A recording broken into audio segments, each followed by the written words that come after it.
নমস্কার, কেমন আছেন সবাই? আশা করব সবাই খুব ভালো আছেন। আমিও বেশ ভালো আছি। আমার একটি নতুন ভিডিওতে আপনাদের সকলের অনেক অনেক ওয়েলকাম। আজকে আপনাদের সাথে শেয়ার করব খুবই ইজি একটি মাংসের রেসিপি। প্রথমেই আমি এখানে মাংসগুলোকে লেবু আর নুন দিয়ে একটু মাখিয়ে রেখে দিয়েছিলাম।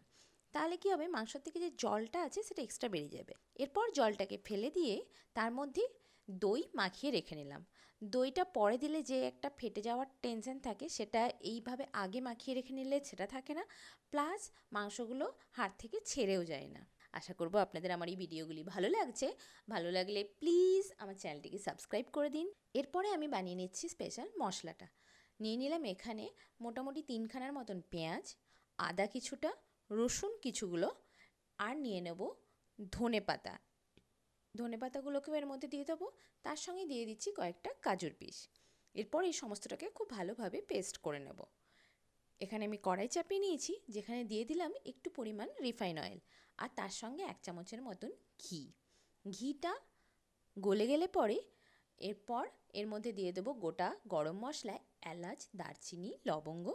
এরপর কাঁচা লঙ্কাগুলোকে আমি ছোটো ছোটো করে কেটে তেলের মধ্যে দিয়ে দিচ্ছি, তাহলে ঝালটা কম হবে।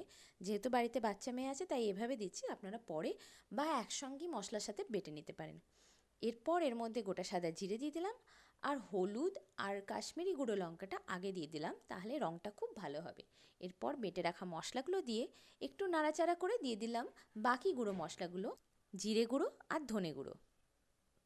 মশলাটা যেন পুড়ে না যায় তার জন্য একটু জল দিয়ে একটু নাড়াচাড়া করে নেব। এরপর ঢাকা খুলে দেখব মশলা খুব ভালোভাবে কষানো হয়ে গেছে, কড়াই থেকে ছেড়ে যাচ্ছে।